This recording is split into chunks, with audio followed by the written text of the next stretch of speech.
Olá, bom dia! Começa agora a edição de hoje do Tela 1. Eu sou a Duda Boron. E eu sou o Lucas Novak, e na edição de hoje você vai ver a preparação psicológica dos alunos que irão fazer o Enem deste ano. O Enem é hoje a principal porta de entrada para a educação superior no Brasil, por meio do Sistema de Seleção Unificada SISU e de iniciativas como o Programa Universidade para Todos, ProUni.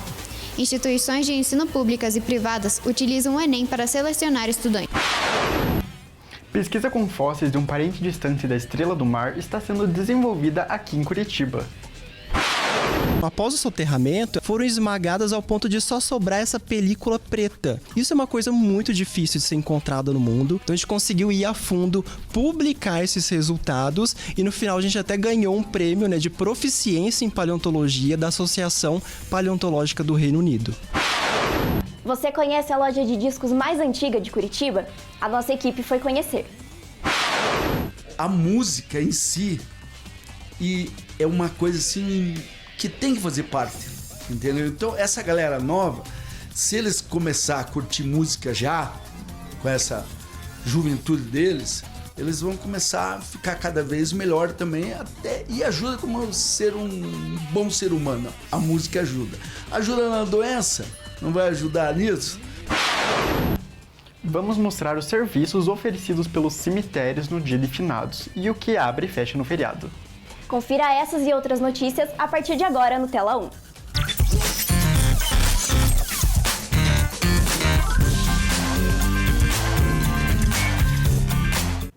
Em menos de 15 dias será aplicada a primeira prova do Exame Nacional do Ensino Médio, o Enem. A repórter Camila Prado explica a importância da preparação psicológica dos estudantes que prestarão vestibular. No dia 5 de novembro acontece o primeiro dia de provas do Exame Nacional do Ensino Médio, o Enem.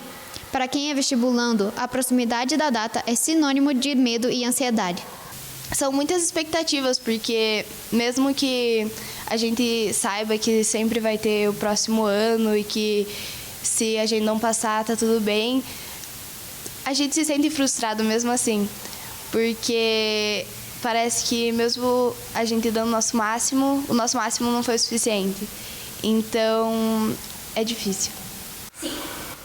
A preparação psicológica é fundamental na hora de fazer a prova, que tem duração de mais de 5 horas e exige muita atenção do estudante. O nervosismo pode prejudicar o desempenho. Falando nessa fase do Enem e do vestibular, a gente fala do adolescente, que o adolescente tem um mix de emoções neste momento. O que é comum o adolescente sentir neste momento? Medo, insegurança, frustração, ansiedade. Então ele tem um mix de sentimento, que muitas vezes o adolescente ele não consegue lidar com tudo isso, né? Mas é importante o adolescente entender que ele tem muito tempo pela frente para tentar um vestibular, caso ele não consiga passar neste momento, tá? Porque senão, se ele levar o vestibular com essa pressão de eu tenho que passar, eu tenho que atender, eu tenho que passar de primeira, acaba acontecendo muita frustração e ficando muito ansioso. Além do nervosismo com a prova, é comum que os estudantes sintam dificuldades na hora de escolher o curso. Não tem como a gente saber se aquela escolha do curso é 100% boa. Porque se até eu não vivenciar aquele curso, até eu realmente não estar dentro desse curso, eu não vou saber. Mas a gente tem alguns testes, que a gente chama de teste vocacional, que o próprio psicólogo que faz, que a gente tem um pouquinho de conhecimento, do autoconhecimento, de o que o adolescente gosta um pouquinho mais, curte um pouquinho mais, que aí vai dar um pouco de direção para o adolescente escolher realmente a profissão, o curso que ele queira. No primeiro dia será aplicada a prova de linguagens e humanas e também a redação, temida por grande parte dos estudantes. E por coincidência, no dia 5 de novembro, é comemorado o Dia Nacional da Língua Portuguesa. A professora de língua portuguesa, Ângela Fernandes, traz algumas dicas de como ir bem na redação. Pega os temas anteriores do Enem, desde 98, que foi o primeiro Enem, e vai levantando quais foram as temáticas que já caíram. Então, se recentemente caiu, por exemplo, sobre educação, não vai cair novamente.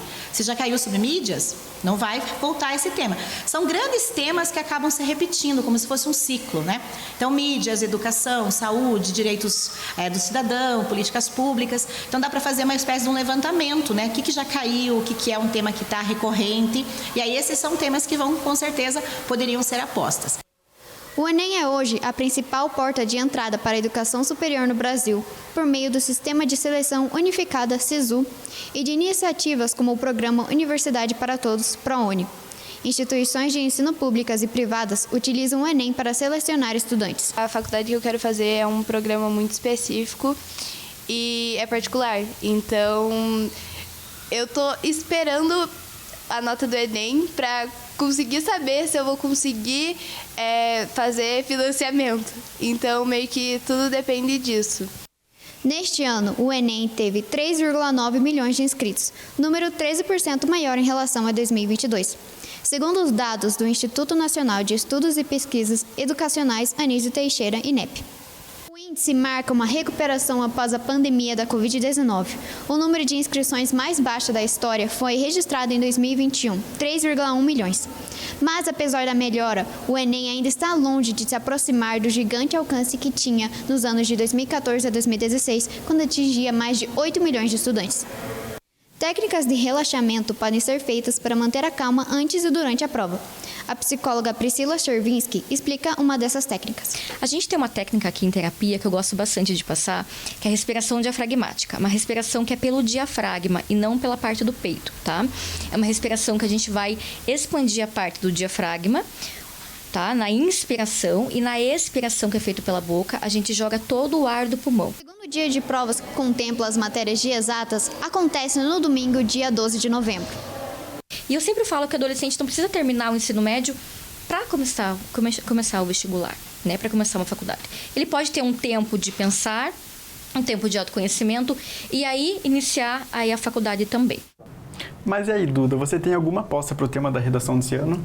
Olha, eu tenho acompanhado bastante a Agência Brasil, que sempre posta spoilers do que será o tema da redação. E eles têm falado bastante sobre a questão da vacinação, que tá bastante em pauta. Bom, com o Dia de Finados chegando, saiba como ressignificar a data e lembrar dos nossos entes queridos nesse feriado. Em grande parte dos países do Ocidente, o Dia de Finados é a oportunidade de relembrar a vida de entes queridos. Sempre no dia 2 de novembro, a data de origem católica é um momento para levar flores como forma de homenagear aqueles que partiram. A partir disso, diversos locais oferecem serviços para facilitar a sua vida em um momento tão pessoal. O Grupo Vaticano, por exemplo, oferecerá uma programação especial para o feriado, incluindo uma iniciativa sustentável que transforma as cinzas de cremação em árvores. É comum também para esse dia a soltura de balões e de pombos, que em algumas culturas é a representação de enviar boas energias e orações para os entes queridos, sendo também a representação da paz. Além de contar com isso, a programação do dia também terá missas especiais e a visita de cães terapêuticos de luto. Mesmo contando com uma capela em Curitiba, o cemitério Vaticano fica localizado em Almirante Tamandaré, região metropolitana. E agora vamos ver como fica o clima no estado na previsão do tempo. Bom dia, Júlia. E a chuva, vai dar uma trégua? Bom dia, Duda. Bom dia, Lucas. Bom dia para todo o pessoal que está nos acompanhando. Então, a capital paranaense terá máxima de 19 graus e mínima de 14, com céu parcialmente nublado e pancadas de chuva. Inclusive, choveu o dobro do que o esperado para essa época do ano. Ao contrário de Curitiba, o Moarama choveu menos do que o esperado para essa época do ano, terá mínima de 20 graus e máxima de 30 graus. Londrina terá máxima de 27 graus e mínima de 19 graus, com céu parcialmente nublado e pancadas de chuva. E vai ter um temporal no final da tarde. Foz do Iguaçu, mínima de 20 graus e máxima de 28, com céu limpo e sem possibilidade de chuva. União da Vitória. Temos uma notícia relativamente boa com relação à União da Vitória. Na tarde de ontem, o Rio Iguaçu deu uma baixada. Porém, ainda temos previsão de tempo nublado lá em União da Vitória e previsão de pancadas de chuva também. Pessoal, essa é a previsão do tempo para hoje. Esperamos que a chuva dê uma trégua e que o pessoal de União da Vitória possa voltar para suas casas. Até a próxima. Muito obrigada, Júlia. Nessa noite, o Teatro Guaíra recebe o ator e comediante Fábio Porchat. O repórter Luiz Felipe traz mais informações sobre a apresentação. Bom dia, Luiz. Isso mesmo, bom dia Lucas, bom dia Duda, tudo bem? Hoje é um dia muito especial para as pessoas que são fãs de comédia, pois o Fábio Porchat vai estar aqui em Curitiba, no Guairão, apresentando um espetáculo sobre as viagens que ele teve ao redor do mundo, fazendo aquelas brincadeiras que a gente já sabe, aquelas coisas que o Porchat tem de especial, que o pessoal tanto gosta, né? O show, ele era de stand-up comedy, né? E são histórias do Porchat. O início das sessões é às 19h e às 21h15, são 2 sessões, no Guairão.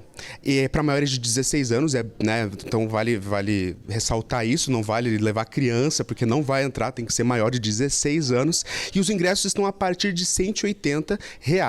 E a venda é feita pelo Disque Ingresso, né? É só você entrar na internet e você vai encontrar facilmente isso. Quase todos os ingressos já estão vendidos, então corre para garantir, porque o Porchat é uma pessoa famosa, né? Um comediante que todo mundo gosta.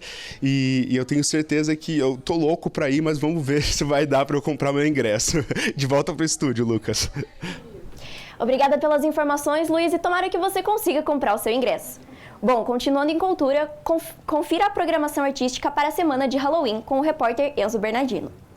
Bom dia, pessoal. Bom dia a todos vocês aí de casa. Estão preparados para a semana mais assustadora do Halloween?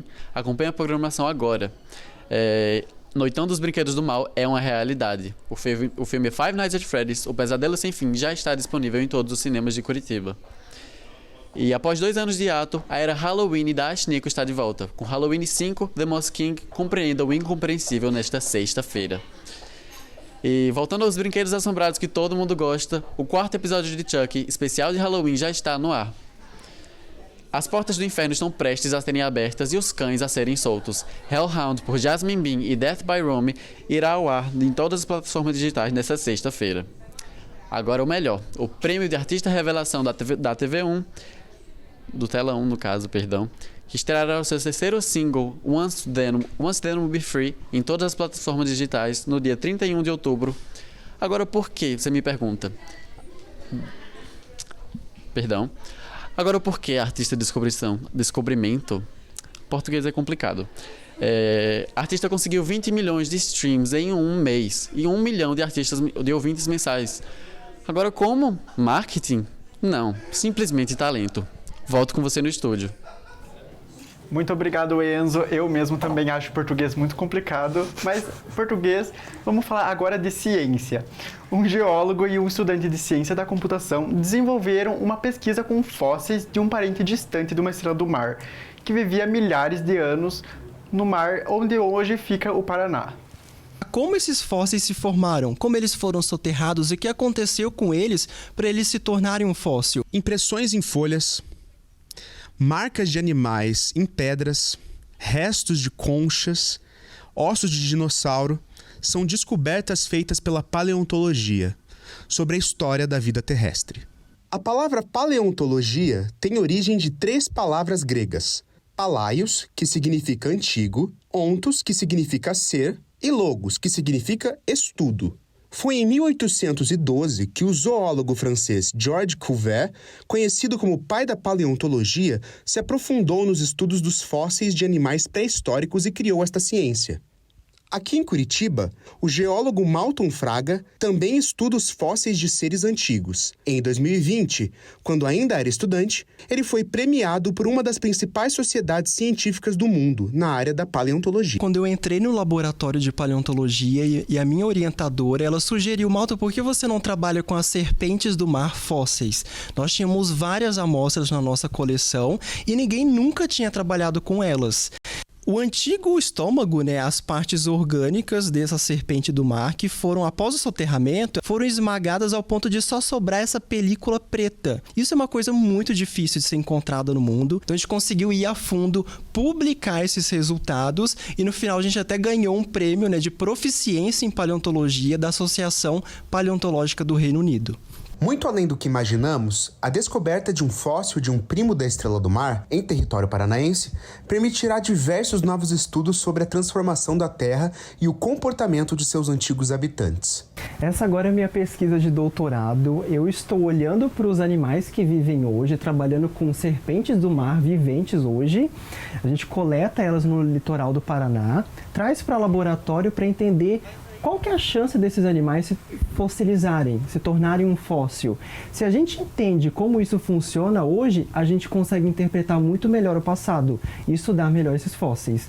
Então, gente, para quem pensa que a paleontologia não precisa de outras áreas da ciência para dar uma ajudinha, né, uma acelerada, o Henrique ajudou o Malton no doutorado dele, né, para que esse processo pudesse ser mais rápido.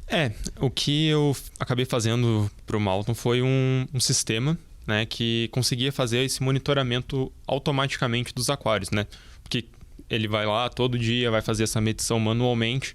Então, o que eu acabei fazendo foi um sistema que consegue agendar essas medições em intervalos até menores do que ele conseguiria fazer se ele fizesse essas medições pessoalmente e guardar esses dados num banco de dados para que eles pudessem ser tanto consultados depois quanto visualizados, né? Henrique e Malton se apaixonaram ainda na infância por animais pré-históricos. E como grande parte dos meninos e meninas, o filme de Steven Spielberg, de 1993, Jurassic Park, foi um grande incentivo para os dois se aventurarem no campo de pesquisas da vida antiga. Com certeza foi o que mais me motivou quando eu era criança. Eu cresci numa cidade no interior de Minas Gerais. Eu nunca conheci um paleontólogo, nunca tive a oportunidade de ver um fóssil quando eu era criança, mas eu sempre me inspirei nesses filmes. Mas eu ficava às vezes com aquela impressão de ser uma coisa distante. Acho que é um dos meus filmes favoritos desde que eu era criança. Acho que não só Jurassic Park, tudo que envolvesse dinossauro pra mim quando eu era criança era uma maravilha. Assim como o Malton e o Henrique, eu também sempre gostei muito de Jurassic Park, mas diferente deles, eu já sou leigo no assunto. Mas é muito interessante ver que profissionais da área se inspiraram em coisas desse tipo. Agora a gente vai para um breve intervalo, mas já a gente volta com mais informações aqui no Tela 1.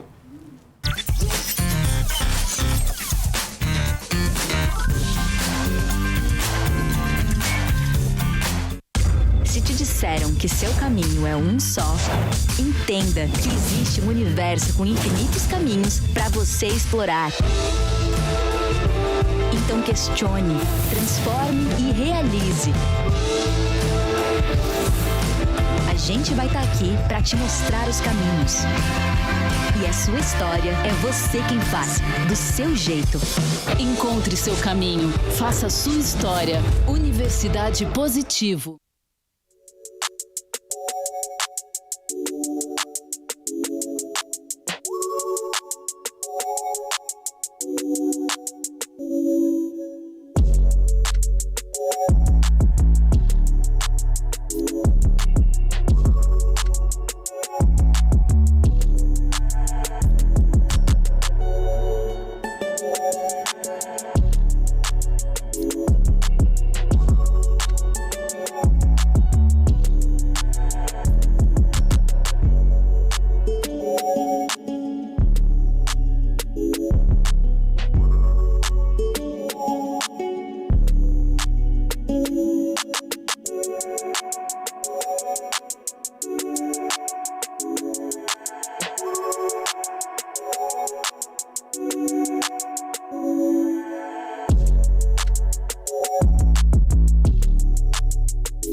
Estamos de volta com o Tela 1. Agora vamos ver como está a rodada do Brasileirão. E quem traz as informações é o repórter Felipe Botega.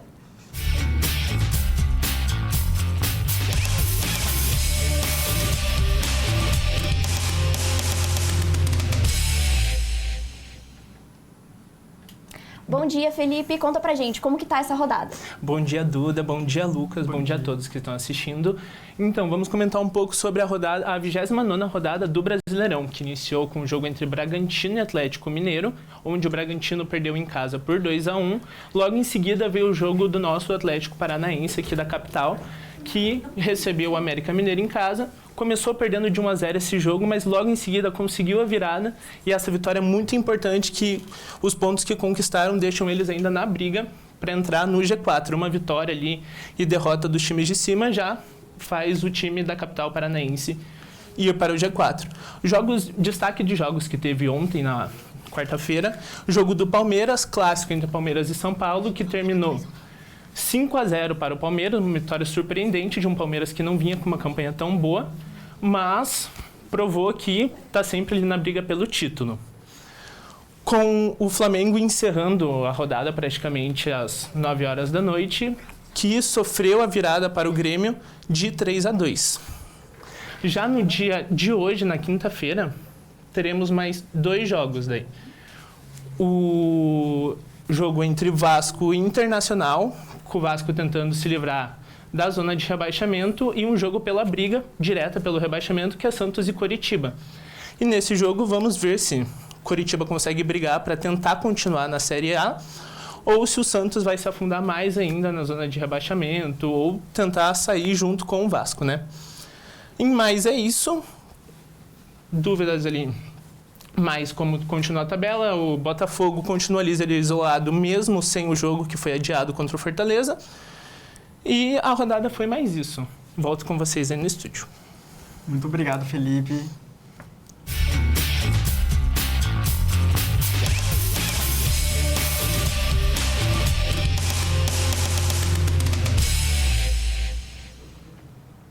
Você conhece a loja de discos mais antiga de Curitiba? A repórter Luísa Raquel vai contar um pouco sobre ela.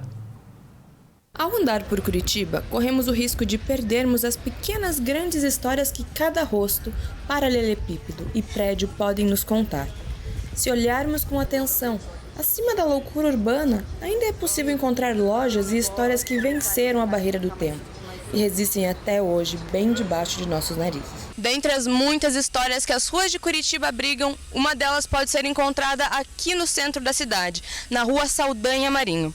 A Saravim Music é uma loja de discos que está há mais de 40 anos no mercado. Entrar na loja é uma pedida para dar uma pausa na loucura do dia a dia e revisitar tempos mais simples. O passado e o presente se encontram e conversam através da linguagem universal, compreendida igualmente por todos em todos os lugares do mundo: a música. Aqui também foi a primeira loja de Curitiba a fazer a compra e venda de discos usados. Além dos LPs, a loja abriga um amplo acervo de CDs e DVDs. Então, nem imaginava que isso ia acontecer comigo, né? Tanto que eu saí de Antonina, em 1973 para 74, com a intenção de ser jogador de futebol. Mas aí acabei parando dentro de uma loja de disco que se chamava Wings, a melhor loja de Curitiba.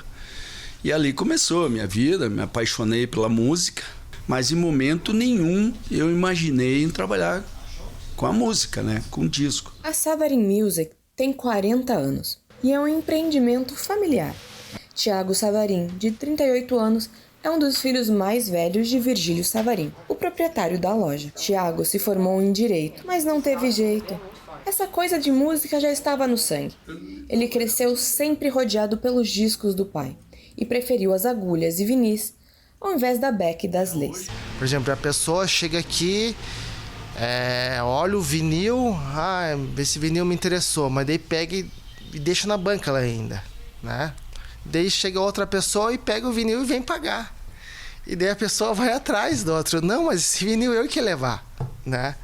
Mas você deixou na banca, então eu que vou levar, né? Ixi, já aconteceu várias vezes isso. Virgílio contou que o segredo para se manter firme todos esses anos mesmo com as inúmeras mudanças do mercado fonográfico. É simples. A amizade. Gilberto House, de 57 anos, é cliente da loja há mais de 30 anos. Seu primeiro contato com o mundo dos LPs foi com os discos do Roberto Carlos que seu pai tinha. Ele conta que antigamente uma voltinha pelo centro rendia uma sacola cheia de discos. Hoje em dia já é diferente, mas pelo menos uma vez por mês ele compra um, religiosamente. Gilberto, que não se considera um colecionador, mas sim um apanhador, também vende em feiras e sua coleção possui mais de 2.500 discos. A dica principal é garimpar, procurar disco em todos os lugares. Loja especializada, como é o Savarino, onde ele vai encontrar de tudo, mas também nas lojas menores, nos sebos, onde vende livros também. Móveis usados, às vezes tem uns disquinhos encostados lá, que é muito bom e preço barato, né? Essa é a dica.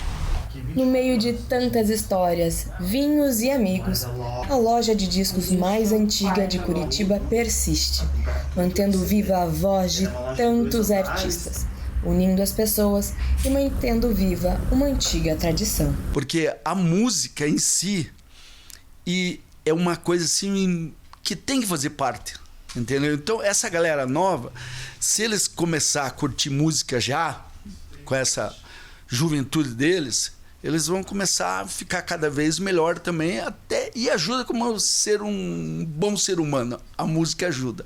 Ajuda na doença? Não vai ajudar nisso? Alguns nunca de fato chegaram a abandonar os vinis. Outros, curiosos com as bugigangas sonoras dos pais ou dos avós, começaram a olhá-los com curiosidade. A verdade é que existe uma magia que apenas os LPs proporcionam. Não é só sobre a música, mas sobre o que a música representa. A união de gerações.